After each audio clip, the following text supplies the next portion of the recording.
है, जरा समझाइए। राजीव जी, कांग्रेस मुक्त भारत का नारा तो खुद संघ ने इसको वापस ले लिया और जनता ने भी कांग्रेस मुक्त भारत के नारे से आ, उसको पीछे धकेल दिया। भारतीय जनता पार्टी को इस नारे से पीछे हटना पड़ा, जबकि 2014 में बीजेपी की जीत के बाद लगातार जब वो एक के बाद एक राज्य जीत रही थी और वो बैक गियर लगा, जब तीन प्रमुख राज्यों में कांग्रेस ने वापसी की। फिर एक समय था जब पंजाब, राजस्थान, मध्य प्रदेश, छत्तीसगढ़, कर्नाटक, इन सब जगहों पर कांग्रेस ने मजबूती से कांग्रेस खड़ी रही, तो वो नारा खत्म हो गया। इसके इसके बाद बीजेपी अब ये नारा देती भी नहीं है कि कांग्रेस मुक्त भारत हो। लेकिन सोनिया गांधी ने जो बात एक दो महत्वपूर्ण कही, एक तो लोकतंत्र की रक्षा का सवाल, जिसका संदर्भ निश्चित रूप से आज जो हेट पॉलिटिक्स चल रही है, एक समुदाय विशेष के विरोध में जो खुलेआम राजनीति हो रही है, उस ओर इशारा है। इसके अलावा जो संवैधानिक संस्थाएं हैं वो संप्रभु नहीं रह गई हैं, उस ओर इशारा है। और राजनीति में जो एक तरह का वर्चस्व आर्थिक रूप से एक पार्टी विशेष का हो गया और बाकी पार्टियां दरिद्र होती चली गई, और उस ओर भी इशारा है। और लोकतंत्र में जो विकृतियां आई हैं उन सब तरफ ध्यान खींचता है उनका ये कहना। इसके अलावा एक और जो महत्वपूर्ण बात सोनिया गांधी ने कही कि जो लोग, जिन लोगों ने देश की आजादी में हिस्सा नहीं लिया, ये जो बात वो कह रही है, हम जानते हैं कि किन लोगों ने देश की आजादी में हिस्सा नहीं लिया। वो आज अपने आप को देशभक्त बता रहे हैं, वो अपने आप को देश का रक्षक बता रहे हैं। और यहीं से आप बात देखें तो कांग्रेस मुक्त का नारा देने वाले भी वही लोग हैं, यानी जिन लोगों ने देश की आजादी में रत्ती भर योगदान नहीं किया, अंग्रेजों का साथ देने का काम किया, वो लोग अपने आप को, उस परंपरा को, उस विरासत को मानने वाले लोग जो गर्व से मानते भी हैं, वो बताते हैं कि हम सच्चे देशभक्त हैं।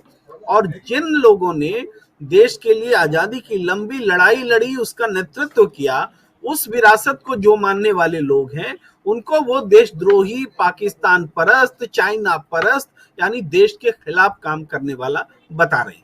तो ये चुनौती कांग्रेस के सामने, क्योंकि आपने ये भी कहा कि कांग्रेस का आज स्थापना दिवस है और हम उस पर भी चर्चा कर रहे हैं, तो उस हिसाब से देखें तो 137वां स्थापना दिवस या 136 साल जो बीते हैं, देखिए तकरीबन 100 साल बाद जब कांग्रेस जन्म ले रही थी 1885 में, तो 1985 के आसपास, 84 में भारतीय जनता पार्टी भी जन्म ले रही थी नए नाम से, जनसंघ से बदल करके।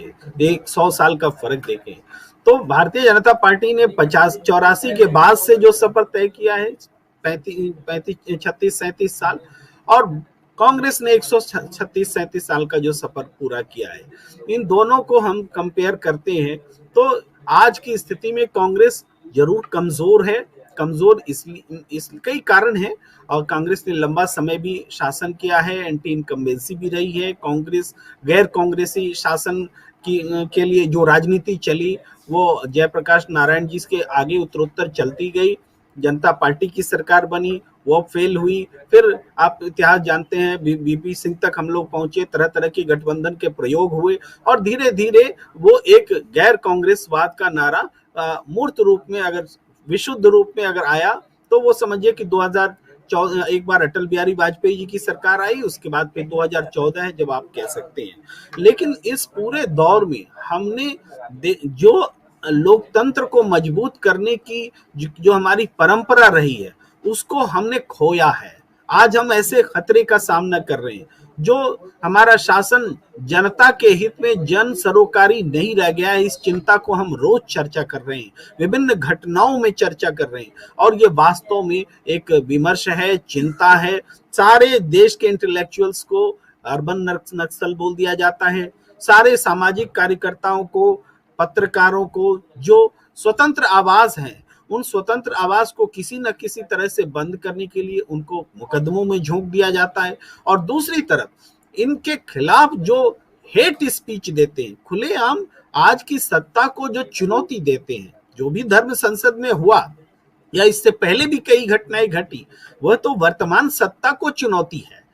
अगर भले भारतीय जनता पार्टी के लोग ये ना माने, लेकिन वो चुनौती किसी और को नहीं है, जो सत्ता में है उसको चैलेंज है कि देखो हम खुलेआम हम ऐसा कह रहे हैं और संविधान के खिलाफ कह रहे हैं, कानून के खिलाफ कर रहे हैं और कह रहे हैं, लेकिन सरकार अगर उसके लिए कुछ कर नहीं पाती है, उसको रोक नहीं पाती है, तो ये एक ऐसी लड़ाई है कि हमें अब एक पैटर्न, एक तरीका खोजना पड़ेगा कि लोकतांत्रिक तरीके से हम नहीं लड़ पा रहे हैं। लोकतंत्र में जो हमारे विपक्ष होकर के लड़ने का तरीका है वो सफल नहीं हो पा रहा है, उसके सारे हथियार हमारे कुंद कर दिए गए हैं, सब पर एक तानाशाही प्रवृत्ति पैदा हो गई है। तो हमें अब कौन सा तरीका अपनाना पड़ेगा कि इस लोकतंत्र की हिफाजत की जाए। हमारे सामने नैतिकता की बात यह भी है कि हम गलत तरीका भी नहीं अपना सकते, लेकिन किसी समय गांधी जी ने अहिंसा का जैसा नया मंत्र दुनिया के इतिहास में पहली बार दिया, राजनीतिक आंदोलन में एक अहिंसा का इस्तेमाल हो सकता है, ऐसी बात उन्होंने साबित कर दिखाई।